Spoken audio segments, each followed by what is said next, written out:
a doctrine written in scars. I, the birth of remembering, the woman who birthed herself each morning from the mouth of a fish, kept her memories in jars of salt. She would hold them to the light, those clouded vessels, and watch the sediment of yesterday settle like snow falling upward into yesterday's sky. Some memories crystallized, others dissolved into brine that tasted of childhood and catastrophe, indistinguishable from each other, which was the first lesson of the doctrine, though she didn't know it yet. Her name was a sound that hadn't been invented. When people called to her, their mouths filled with moths that spelled out approximations in wing beats and flutter. She answered to myral on Tuesdays, to silence on Thursdays, and to the note between D and E flat on days when the sun rose in the west, which was more often than calendars would admit. Her husband was a door, not a man who resembled a door, but an actual door, hinged to the air itself, opening onto rooms that had never been built and might never be demolished. He had been a man once, she thought, but memory was unreliable as water. Sometimes she would knock, and he would creak with a sound like longing, like brass keys melting in a locksmith's dream. Other times, he would remain stubbornly shut, and she would remember or invent the feeling of being locked out of her own life. "Tell me again," she said to the fish mouth that yawned behind her navel, exhaling the smell of deep trenches and older gods. "How we came to be doctrine." The fish mouth spoke in bubbles that tasted of copper and forgotten alphabets, each one containing a tiny drowned civilization. "You carved the first word into your femur while sleeping. It said, 'Remain.' But the bone read it backward, and what you created was niamer, which in the language of marrow means to stay while leaving, to depart while arriving, to exist in the grammar of contradiction." She pressed her fingers to the scar on her thigh, a thick, raised keloid that spelled nothing in any language spoken above water. Yet she could read it with her fingertips, the way blind cartographers read maps of countries that sink beneath the ocean every evening and resurface by dawn, slightly rearranged. Ai, the city of collected harms. In the street outside, if it was a street, if it was outside, if the concepts of in and out still held meaning in a world where doors married women and fish ate memories. Children played with shadows they'd stolen from clocks. The shadows grew longer as time grew shorter, and when noon arrived at midnight, the shadows stood vertical as epitaphs, thin as the line between breathing and having once breathed. One child, a girl whose eyes were hourglasses, the sand in them was ground from her grandmother's bones. A family tradition approached myral silence music with a question written on her palms in scar tissue. The question read, "When did you first learn that your body was a ledger?" Myral wanted to answer never or always, but both were lies and truths simultaneously. So instead she opened her mouth, and a flock of origami cranes flew out, each folded from the skin she'd shed as a child. The girl caught one and unfolded it carefully. Inside was written a single word in blood that had aged to the color of rust and regret. regret. Accountant. I don't understand, the girl said, though her hourglass eyes suggested she understood everything, had always understood, would understand things that hadn't happened yet. Neither do I, Myrle admitted. But the doctrine is written in what we don't understand. Comprehension would ruin it, make it common as prayer. The girl nodded and walked away, her shadow walking beside her, but also ahead of her, also behind her, also refusing to walk at all, instead choosing to bloom upward like dark smoke, like a bruise flowering in reverse.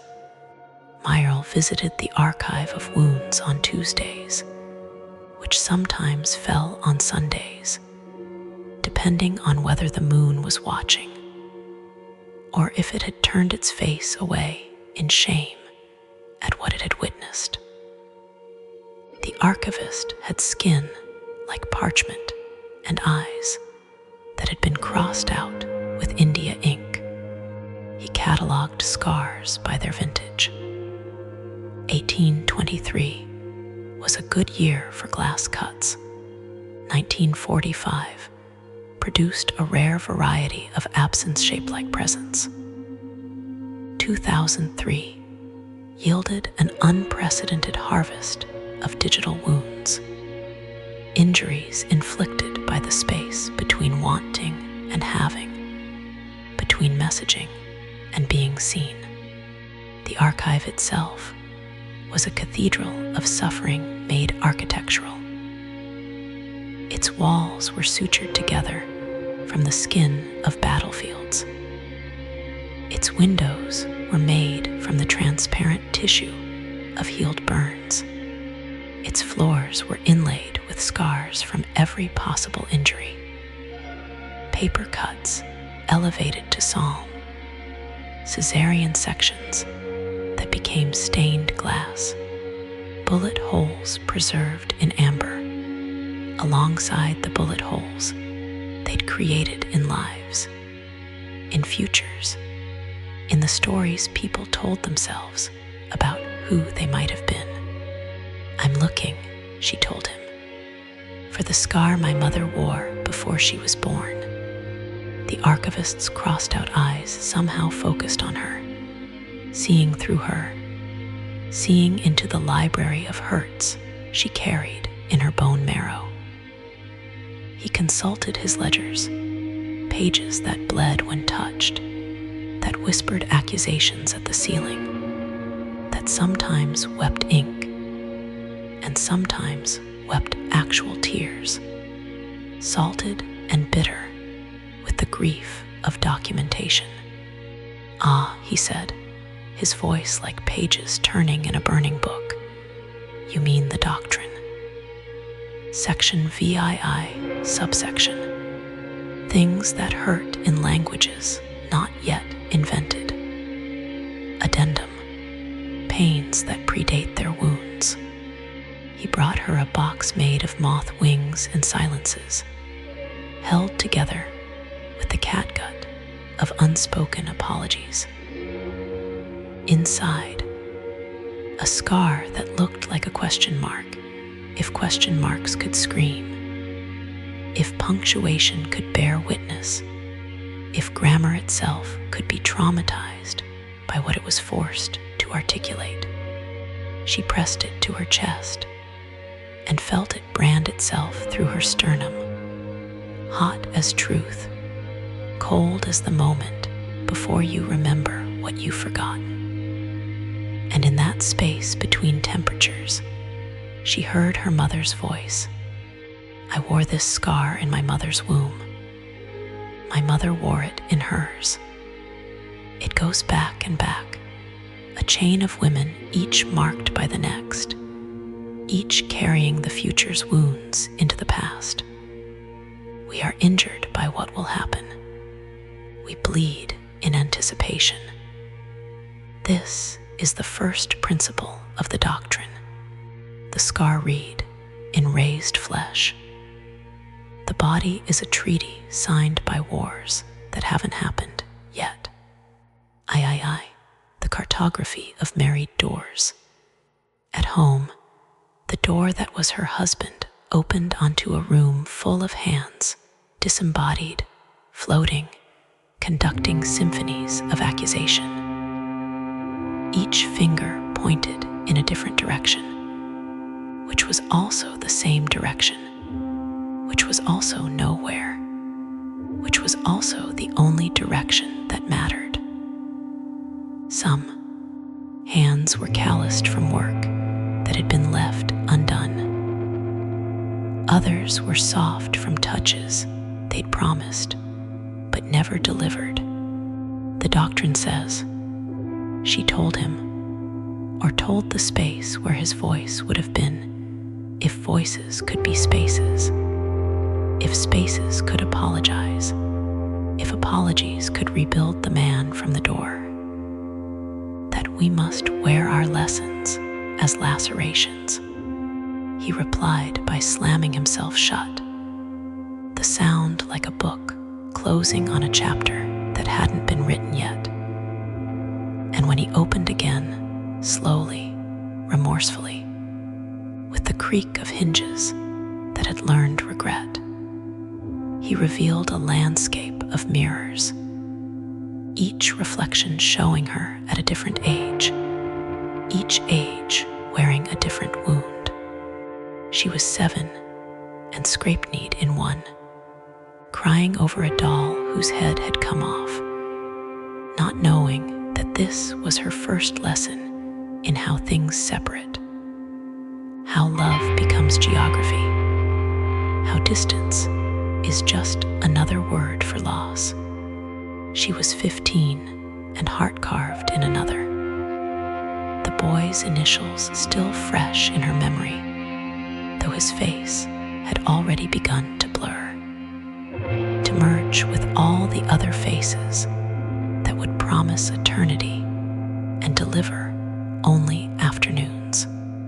She was 23 and surgery-scarred in a third, the cesarean smile across her lower belly, where they'd extracted a future that didn't survive to see its present. The baby's name was written in the scar tissue. Never and also always. She was 40 and heart hollow in a fourth. The invisible wound of a marriage that had slowly replaced itself with silence. The way a door might slowly forget it had once been a man who laughed at her jokes and brought her coffee in bed and had a particular way of mispronouncing restaurant that she'd found unbearably endearing. She was not yet born and already grieving in a fifth, her fetal hands already marked with the lines that palmists would later read as lifeline, heartline, headline, not knowing these weren't lines at all, but scars from gripping too tightly to the cord that connected her to everything she'd lose by being born.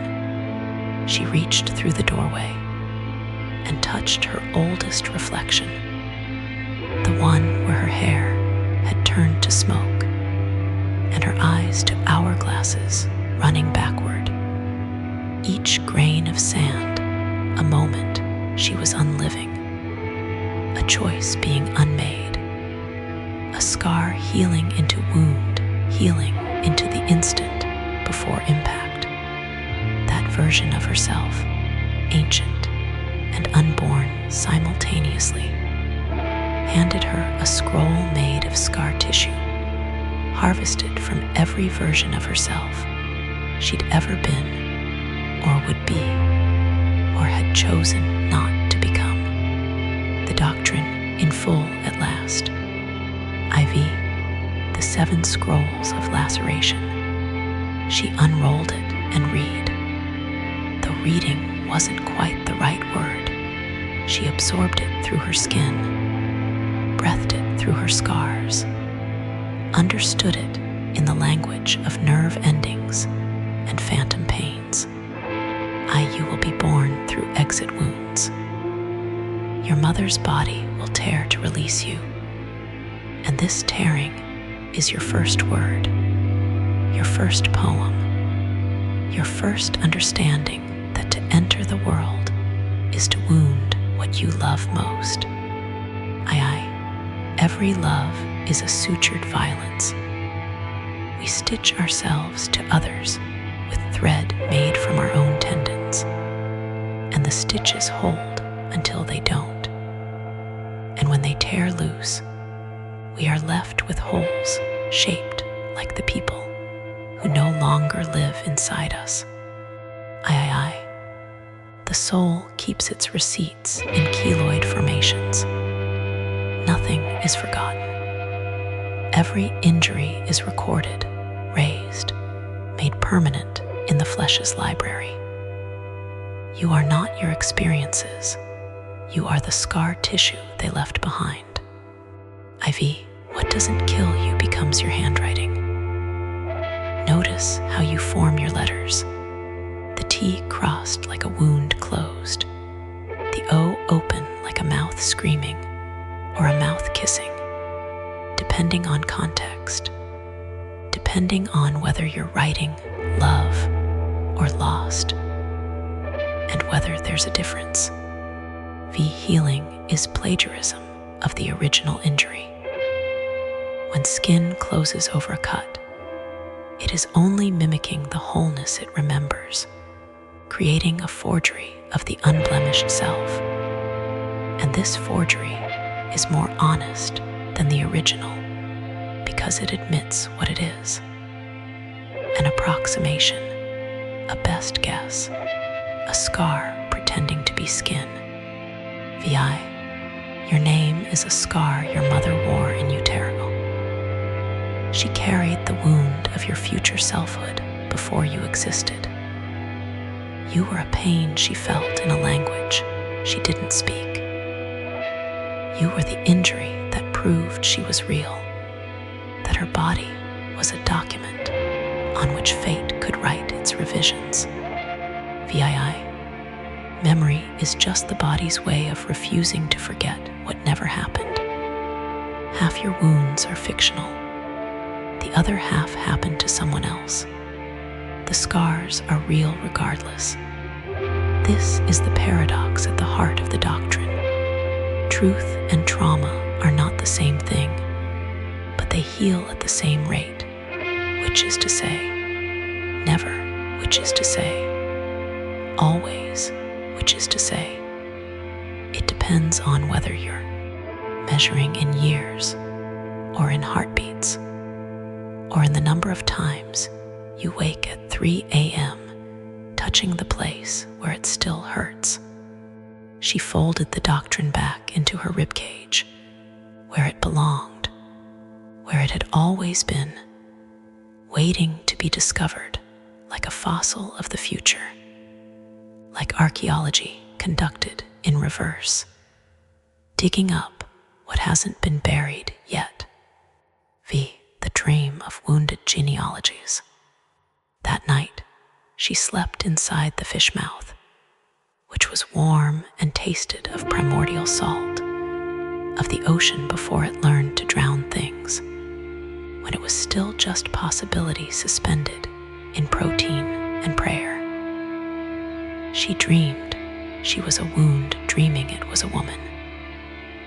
In the dream, she met her father, who was a staircase that led only downward, each step carved from a different excuse, each landing a platform for accumulated disappointments. "I wanted to be better," he said, his voice echoing up from the depths he descended toward. But the stairs were already built. I was born at the top, and dying led me down. I had no choice but to follow my own architecture. Her mother was there too, manifesting as the sound of a match being struck in a room with no oxygen, all potential and no fulfillment, all promise of illumination with no air to sustain the flame. She spoke in smoke signals. I gave you my scars because I had nothing else to give. My mother gave them to me. Her mother gave them to her. We are a dynasty of wounds. We inherit pain the way royalty inherits crowns. You will pass them on to your daughter, except you won't have a daughter, which is its own kind of scar, its own kind of inheritance. Did you find it? They asked in unison, their voices braiding into a single thread of smoke that spelled out her name in the air, that spelled out all her names, the said and unsaid ones, the names she'd been called, and the names she'd called herself at 3 a.m. when she couldn't sleep because the scars were speaking too loudly. Yes, she said, the doctrine is written in every scar I've earned by waking, by continuing, by being the kind of creature that can bleed and still call it living, that can be lacerated and still call it experience, that can be wounded and still call it a life worth documenting. Her father descended another step. Her mother's match went out. They disappeared into the grammar of absence, which was their natural habitat, the ecosystem in which they thrived, vi the doctrine embodied. When she woke, the fish mouth had disappeared, and in its place, a library of scars, each one a book, each book a gospel of everything that had ever opened her, and found her full of words she didn't know she'd swallowed. The library extended infinitely in all directions that didn't exist, its shelves made of spinal columns, its books bound in the leather of healed injuries. She walked through the stacks, reading the spines, the collected works of scraped knees, childhood edition, black circle heartbreak, a comprehensive history, volumes IXVI, black circle, the unauthorized biography of a C-section, minor traumas, and their major repercussions, things my body remembered that my mind forgot, the wound that became my North Star. She pulled one book from the shelf at random. Its pages were made from the thin membrane of blister skin. The text was written in the ink of subcutaneous bleeding. The chapter titles read like an index of being human. Chapter 1, How I Learned That Falling Could Be Vertical. Chapter 7, The Day I Understood that hearts don't actually break. They just develop stress fractures. Chapter 13, wherein I discover that some wounds prefer to remain open. Chapter 21, the scar that taught me the difference between healing and sealing. The door that was her husband stood ajar, waiting as doors do, as husbands sometimes don't, as the space between being present and being there sometimes fails to be. Through the opening, she could see him, not the door, but the man he'd been, translucent as a memory, solid as a regret. I'm sorry, he said, though whether he was apologizing for becoming a door or for having been a man first was unclear. Don't be, she said. You're in the doctrine now. Page 1847, subsection, transformations that explain everything and nothing. You're canonical. He smiled, or the door smiled, or the space between what he'd been and what he'd become smiled. and she realized that the doctrine wasn't just written in scars, but in gaps, in the spaces between, healed and healing, between together and apart, between door and man, and the hinge that connects them. VII, the liturgy of continuation. She walked through him into morning, which tasted like salt and copper and tomorrow's regrets, which is to say it tasted like any morning, like all mornings, like the morning of the world, when the first wound was inflicted, and something bled, and realized it was alive, because only living things can be hurt. The children in the street had grown into adults overnight, or the adults had regressed into children, or time had given up on linear progression and decided to be all ages simultaneously. They were playing a new game now, one involving the collection of invisible injuries, the cataloging of psychic wounds, the careful preservation of hurts that left no mark on the skin, but carved canyons in the architecture of the self. The hourglass-eyed girl, now a hourglass-eyed woman, now a hourglass-eyed elder, now all three and none, approached her again. "I read your crane," she said, "the one that said accountant. I understand now. You're keeping accounts. The doctrine is just your ledger." "Not just mine," Myral Silence Music replied. "Everyone's. Every body is a debellentry bookkeeping system. Pain on one side, endurance on the other. Wound and scar, debit and credit. The accounts always balance eventually, though sometimes it takes a lifetime, sometimes it takes several. And what do we earn from all this accounting? What's the profit?" Myral considered this, touching the scar on her thigh, the one on her chest, the invisible one around her heart, the one that hadn't happened yet, but that she could feel forming, the future wound already making space for itself in her flesh. "Proof," she finally said. "Proof that we were here. Proof that things mattered enough to leave marks. Proof that we were soft enough to be injured and strong enough to document it. The doctrine isn't wisdom, it's evidence."